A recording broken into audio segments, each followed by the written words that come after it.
I was sick all weekend, so I did what any rational person would do. I sat down on the couch, turned on Disney Plus, and watched about 6 movies and 1 miniseries. Some were incredible, some were just painful to get through, and then one was a masterpiece that reminded me of what a true good movie is supposed to be like. So let's break it all down on this episode of Weekend Watchlist. First up is The Marvels. The Marvels was released in 2023, and it's one that I completely avoided because I watched reviews probably like the one I'm about to give, because this movie was bad. I cringed throughout the movie. Now, don't get me wrong, there were some good parts, there's some redeeming qualities to this movie, but overall, this movie was terrible. I almost regret watching this, and I'm a really big Marvel fan. It was only about an hour and 40 minutes, but for some reason this felt like it was 3 hours to me. The biggest mechanic in this movie is that the 3 main characters are switching places. They were switching when they were using their powers at times, and then other times they would use their powers and they wouldn't switch. I really was not that frustrated with this movie until we got to the singing planet. It just felt so completely out of the blue and not really consistent with a lot of the other humor in the Marvel movies. It was strange. And even the villain in this movie, who's a completely forgettable villain, by the way, tries to steal the water from this singing planet. They establish in the movie that the planet is 99% water, and yet the people trying to steal the water go to the one place that's right next to the land. If they would have gone to just some other part of this water-filled world, they could have stolen the water for a long time probably, and you know what? The people on the land would have just noticed their beaches were getting bigger. It probably would have helped their real estate. The humor wasn't really there for me either. Now, there were a couple of funny parts. Kamala Khan is really funny. The Pirates of the Caribbean reference was hilarious to me. There's lots of highlights to this movie, but overall, it feels like a comedic take in the Marvel Cinematic Universe that really, if you just want to watch a summary of this movie, I'd say do that.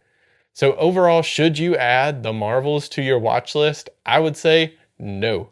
Do not add this to your watch list. I'm giving it 1 out of 5 stars. Next up is Marvel's Wonder Man miniseries.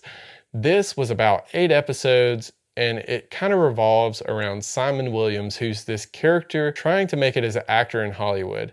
But the trick is that he has superpowers, and you're not allowed to act as a superpowered individual. Ben Kingsley is back in this, playing Trevor Slattery. It was really cool to see him pop up again in the MCU. I really fell in love with this show. It starts a little slow. The first episode is not super actiony, and honestly, within the Marvel universe, it feels kind of like an outlier. Really, the whole show is about the relationship between Simon Williams and Trevor Slattery. And we get to see these characters grow and bond together, and it's kind of about their friendship. Usually with a Marvel movie, I'm thinking there's gonna be some action, some epic sci-fi battles within a couple of seconds, but this series completely took it in a different direction. There really isn't much action until maybe the 3rd episode-ish, and then that's when we really get to see kind of some things start to happen. Simon Williams is the first new character in the MCU that I've actually really cared about in a long time. And really, I would watch a season 2 of this immediately. I mean, just to see these characters interacting again. And I think you could do something cool with that. Do a season 2 and a season 3, and then kind of build us up to where this character eventually enters the MCU. And then we have his origin story kind of plopped onto Disney Plus, to where if someone's curious, they can go back and watch it, but it's not a necessity to watch. I feel like in recent Marvel properties, for examples with the Marvel, they just have the hero deal with this big problem, but there's not much personal or internal growth. And that's what this show really added to me. That's, I think, part of the reason I absolutely loved this show, was that I felt for the characters and watched them grow and struggle together. So should you add Wonder Man to your watch list? Yes. This is a really good show. Even if you're not all into the whole Marvel stuff, it can really stand alone as its own thing. I would give this 3.5 out of 5 stars. Next up is Thor, Love and Thunder. Man, what went wrong here? This movie is bad. It's just kind of a mess. It tries to be way too silly with Thor's character, but it makes him into kind of a joke of himself. It felt like a parody of the MCU. To me, what's ironic about this whole thing was one of my favorite parts was seeing Matt Damon and the other Hemsworth brother pop up as the group that does the plays, which is kind of like a parody. Gore the God Butcher is a pretty cool character, but they kind of lessened the seriousness of this character to fit maybe with the overall tone, if this movie had an overall tone. But because they didn't make him as serious as he could have been, he really kind of fell flat to me. Also, did Guns N' Roses make this movie? Did they have some kind of licensing deal with this movie? Because every song is a Guns N' Roses song. I mean, I'm all for it. I love the 80s music style that Taika Waititi put into Ragnarok and that James Gunn has put into the Guardians movies, but we don't necessarily need each Marvel movie to be a tribute to a specific 80s band. Oh, and the CGI was terrible. I mean, I've seen better CGI playing video games where you see these big action sequences, especially at the first part. What was going on with that? I mean, I hate to say all of this because I know that so many people work hard on the CGI and all of these movies in general, but it felt like they kind of were just going through the motions on this. The new stuff that they did with Jane's character was pretty good to me, and it made me feel for her character, but that's not because of anything they established in this movie. That's because of the things that were established in Thor and in Thor the Dark World. I did like where this movie ended and the results of kind of the adventure that Thor goes on in this movie. What's sad about this movie is if you wrote this down on paper, if you showed me an outline of this movie, I would think this might be the best Thor movie that we've ever gotten. But it's something about the execution of this that was just way too over the top silly, and it never really felt like it carried that much weight because of it. So, should you add this movie to your watch list? No. This is actually kind of a tricky one, because if you're just all about Thor and you're all about the MCU, then, well, no, you shouldn't add this to your watch list because you've already watched it anyway, so what does it matter? If you are a semi-MCU fan and you're considering skipping out on a few, this is one you could skip out on. Watch a summary, figure out what happens at the end. You don't have to see this one.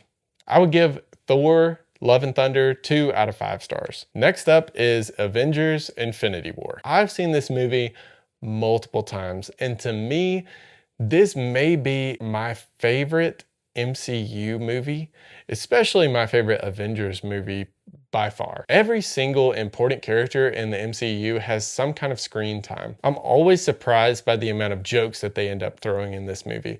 To me, I really expected, because there's so many characters and there's so much happening, that they would just have to get straight into the plot and that there would be no time for fun and games or anything like that. But no, this movie does a really good job taking a second to let these characters interact in a natural, organic way that brings out this funny, goofy side. Think of Chris Pratt and Thor interacting in the Guardians ship. That to me is the epitome of, it's funny, it's goofy, but it still maintains this tone for the movie. This to me is still the best movie-going experience that I have ever had. We had to park in the grass. We had to walk into the movie theater from super far away. We had to wait in this long line. They were moving people out of the theater to move people right back in. And it was just this incredible hype that you really had to be there to understand what was happening. I know there's videos circulating the internet of people cheering and all the different things that happened. This was a huge moment for movie going. It really was the height of the MCU and honestly the box office in general. Overall, this is Probably the best Marvel movie to me. Not even Endgame could top this, which they kind of work in sequence with each other. This one is the most fun I've had in a theater. This is exactly what I wanted when I went into the first Avengers movies, that I just kept coming out of a little disappointed. Not totally disappointed, those are great movies too. So should you add Avengers Infinity War to your watch list? I would say yes. This movie is great. Most likely, if you're a Marvel fan, you have seen this movie. This is the Marvel movie in my head. If you are a casual Marvel fan and you've seen some of the movies, can you still enjoy this movie?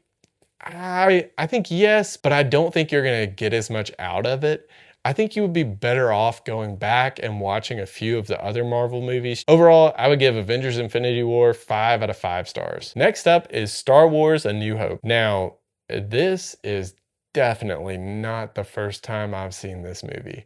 I remember being excited to watch this movie as a kid. Now, I have no memory of when I found out the big spoiler for Empire Strikes Back or when I first watched these movies, but I remember being a kid and my dad had the VHS tape set together and he kept them in his room, and I would go in my parents' room and I would just look at those VHS tapes. I'd take them out, I'd look at the sleeve. They had these really cool characters that kind of looked like Power Rangers to me. I would say that as far as Star Wars movies go, this Empire Strikes Back and Revenge of the Sith had the biggest impacts on me as a kid. And I'll always be a huge Star Wars fan. And Disney knows that, and they are gonna take advantage of it.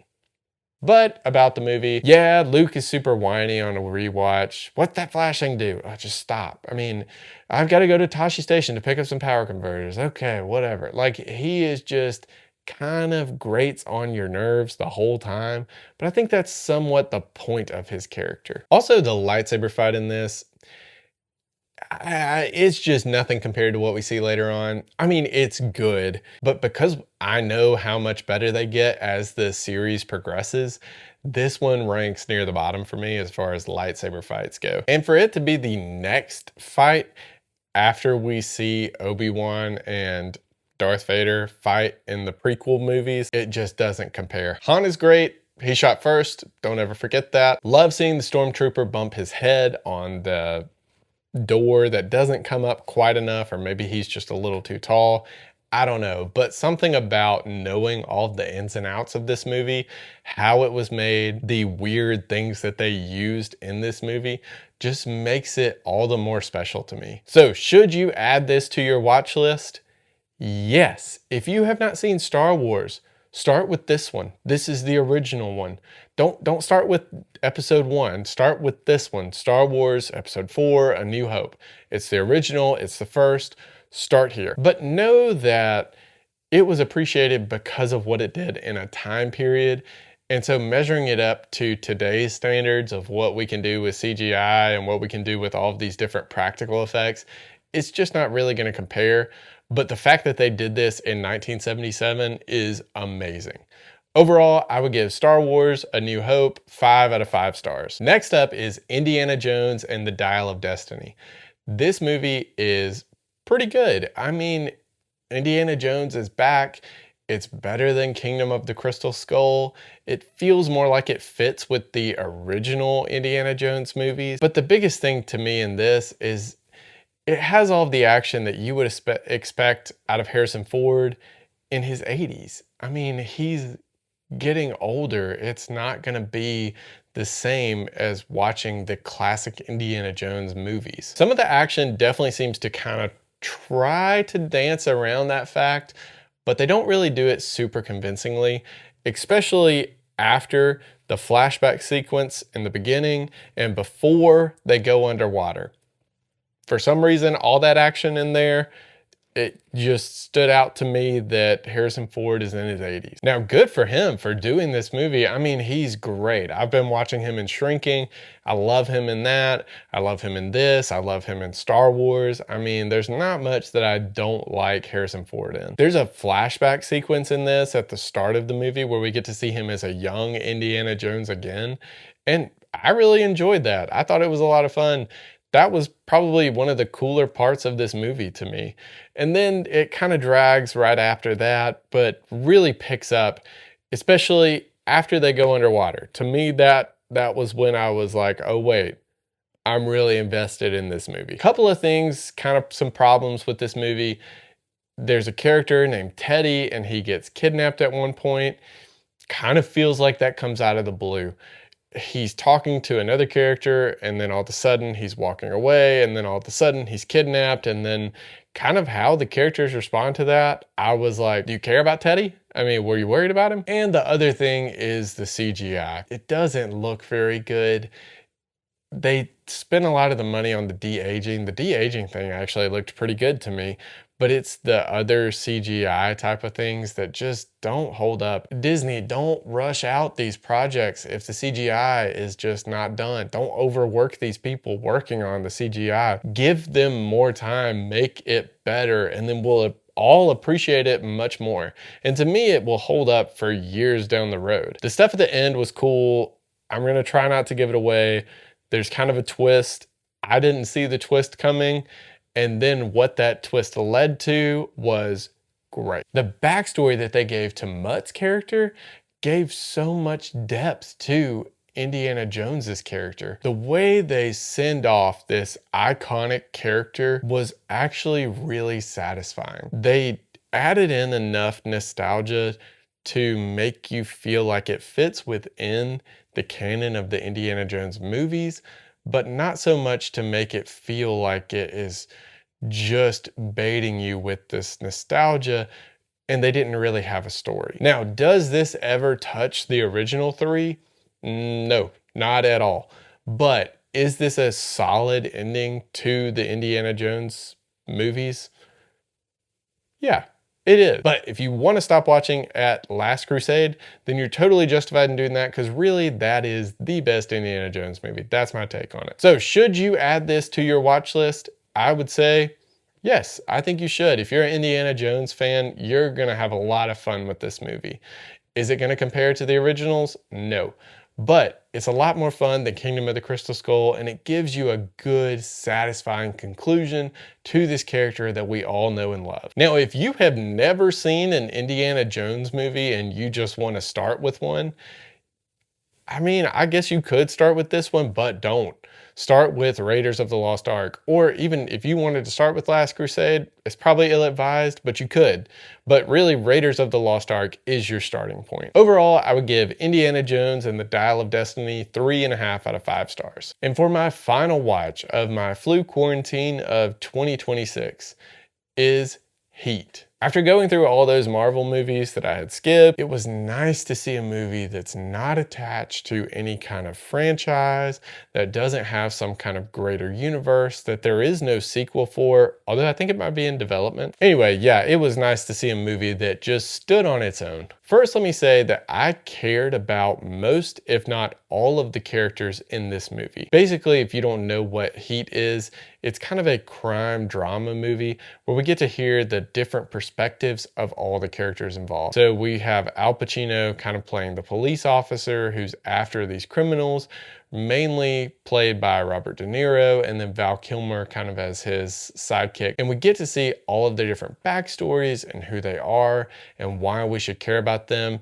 And it leads to this ultimate collision of all of these different storylines. And because we have all of these different perspectives, it's a movie that I could rewatch again and again and again and just pick a different character to see the movie from that perspective. I mean, the acting in this is great. There was a moment where I kind of wondered where this movie was going. There's a couple of storylines that they just kind of drop on you. You're supposed to keep up with it, but you don't quite know the payoff yet. But I promise it does all pay off in the end. Every single plot thread connects in some way. This story felt like this epic tragedy to me, and it really was just cops and robbers. But it's how we grow with all of these characters that makes you feel how tragic this story really is. You're kind of rooting for everyone to have a happy ending, but you know that they can't. The action in this movie was really cool too. Lots of cool and fun moments. The action scenes in this movie use the environment in a way that feels natural. It doesn't feel like it's just there to further this cool action set piece. Heat is a rare example of an almost perfectly woven together story. So should you add Heat to your watch list? Yes, absolutely. This movie is a masterpiece. It's one that I can watch again and again and not get tired of it. It's an action movie that feels like it has more weight to it because we get to see both sides and both perspectives, but it never compromises on who these characters actually are. Robert De Niro is still the villain.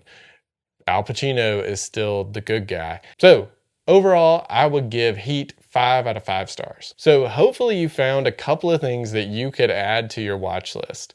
Now, if you guys enjoyed this, if you like these weekend watch lists, and if you found something that you want to add to your watch list, then let me know in the comments below and I'll see you in the next one.